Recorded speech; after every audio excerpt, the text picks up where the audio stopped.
Сегодня очередной выпуск самых актуальных и чрезвычайных новостей о антикоррупционном комитете и его работе за последнюю неделю.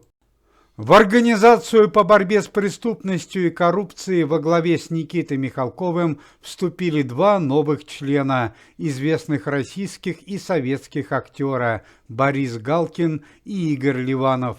Несмотря на почтенный возраст, артисты хотят быть полезны обществу и принимать участие в опасных проверках. Стало известно, что заместитель антикоррупционного комитета, известный актер Александр Домогаров, написал заявление об увольнении из театра имени Моссовета, в котором он прослужил 30 лет.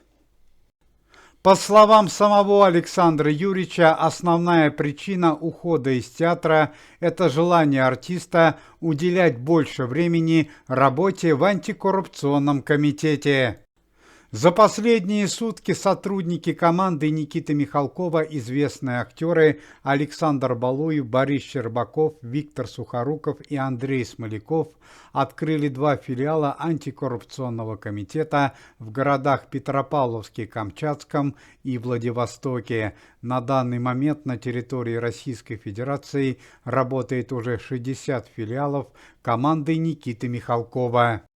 Вчера при помощи полиции и антикоррупционного комитета в своем московском офисе был арестован зять министра обороны Сергея Шойгу, известный спортсмен и блогер Алексей Столяров. В последние годы 35-летний мужчина работал генеральным директором частной компании по производству спортивного питания.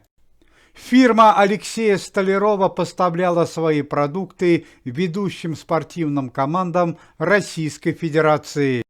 Однако на днях стало известно о шокирующем событии. Члены спортивных команд Российской Федерации по биатлону и велоспорту, которые употребляли спортивное питание от компании Алексея Столярова, получили отравление разной тяжести. После употребления спортивного питания данной фирмы более 30 спортсменов оказались на больничной койке. Алексей Столяров был арестован, ведется расследование, работа фирмы по производству спортивного питания была приостановлена.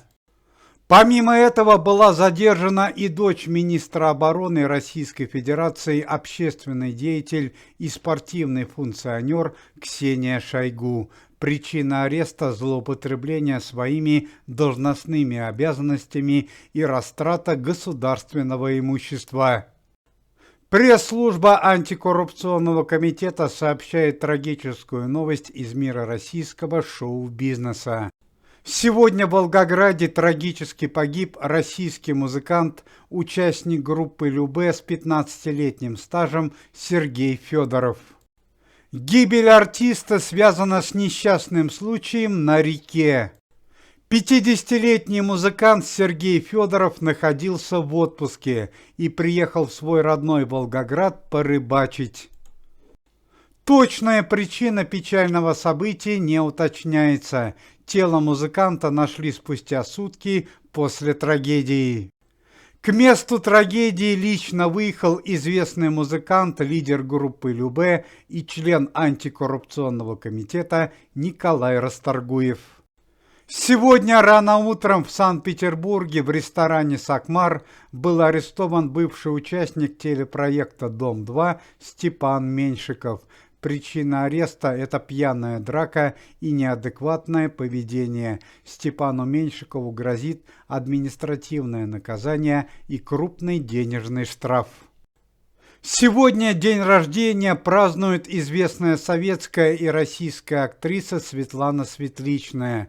Ей исполняется 84 года, а также известный российский музыкант, лидер группы ДДТ Юрий Шевчук. Юрию Шевчуку исполняется 66 лет.